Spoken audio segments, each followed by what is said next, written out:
So what makes a good intro? Is it the cinematography? Is it a high-action car chase? Is it the opening to a horror film? A lot of critically acclaimed films with introductions loved by audiences don't even hold a similar tone or tell a similar narrative. But a lot of them have amazing cinematics or high-stakes action sequences to draw the audience in. Now, with so many amazing movie franchises out there, due to this one having a major blockbuster release this year, I want to talk about this franchise. Light the fuse.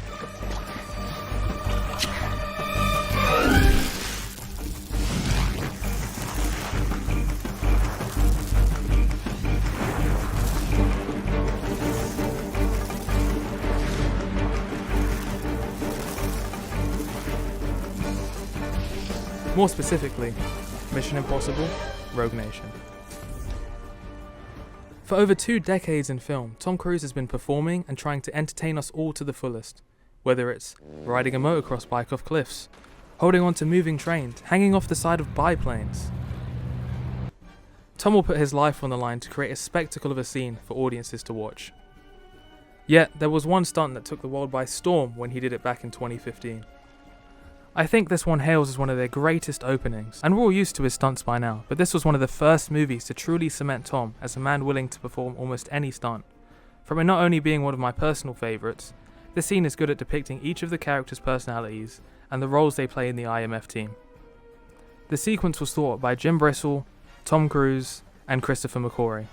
Jim Bissell, the production designer, came to me with this model of this plane, said, "What would you do with this?" And I turned to Tom and I said, half joking, "What if you were on the outside of that thing when it took off?" You know, you think about stuff like that as a kid. What would it be like out on that wing? When McHugh said, "Look, what about hanging off the side of an A400?" I said, "All right, yeah, let's do it. Let's do this." Now, with the opening of a film, there's 2 main things you want to accomplish. 1, character establishment, and 2, the hook. These things are important for audiences to quickly get invested in these characters, so we can start building on them throughout the film. And the hook should tell the audience what kind of film they're going to see and what they should expect. The first characters we are introduced to are Benji, Brant, and Luther. Immediately we are presented with how these characters interact and who they all are within the first few minutes of the film. We start with Brant talking to Benji, and Brant has a stricter tone and is directing Benji from IMF headquarters. Benji is on the field hacking into the plane and responds with a lighter tone and reacts emotionally to being told what to do. Benji, the plane! Yes, the package is on the plane, we get it! From this we can assume him to be our comic relief character.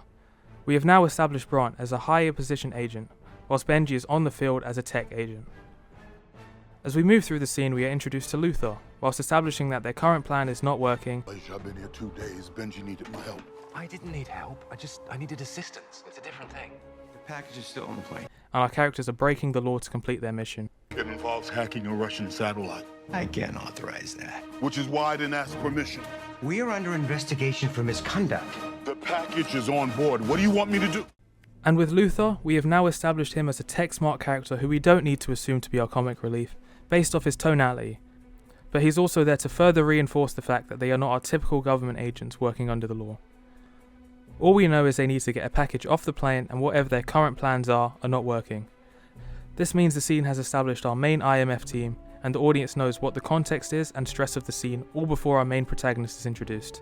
This is done to allow Ethan to come into what appears like a hopeless situation and save the day, making him our strongest and bravest protagonist. A very simple setup for a big payoff for his character. Now by this point, Tom Cruise has hung on to multiple air vehicles and thrown himself off enough ledges to the point where we expect this kind of spectacle, and many watch these films just to see them. But at the time this was his biggest stunt, and the idea of holding onto the outside of a plane was insane to everyone who heard it. Ethan is thrown into the scene just when all seems lost for our IMF team, right as the crescendo of the backing theme hits. Can you open the door? Ethan? We also establish Ethan's faith in his team and willingness to put his life on the line in just 3 lines. Ethan asks Benji if he's able to open the plane door, and before Benji fully confirms he can, Ethan's taken it as a fact and starts running for the plane. Benji, can you open the door? Can I open the door? Maybe. Open the door when I tell you! We get given a one-shot of Ethan on the side of the plane and hear that iconic Mission Impossible score as we see the plane take off from the ground, all in a one-shot.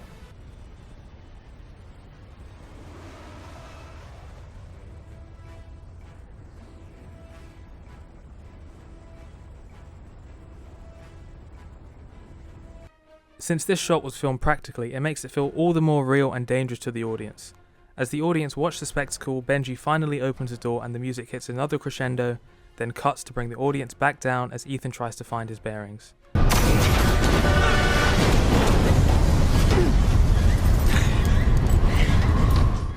That gives both the audience and Ethan time to process what just happened. Then we get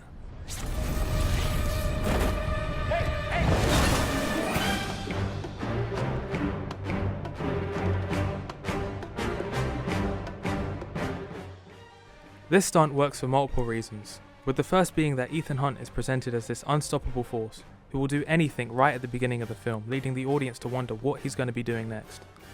But as the scene was filmed practically, it gives the scene a certain grounded feel and visual, as the disregard for CGI further allows the audience to feel the weight and impact of the scene, as there's a certain feel the audience gets when stunts are filmed practically.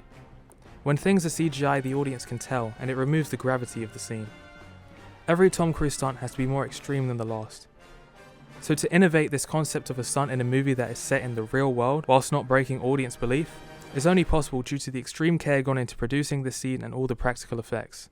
Airbus did not know for certain that the plane could structurally deal with what we were considering. We basically looked at you like you were crazy, to be honest. So we had to convince them. So from my side, it was a lot of drawings and engineering and a lot of talks and letting them trust me. 15 seconds to be in our key spot. You know, once we had their trust, they were so helpful. It was brilliant. There was an incredibly precise margin of error in the throttle. The plane had to be going fast enough to stay airborne, but it couldn't be going so fast that Tom simply would be torn off regardless of what safety measures we had.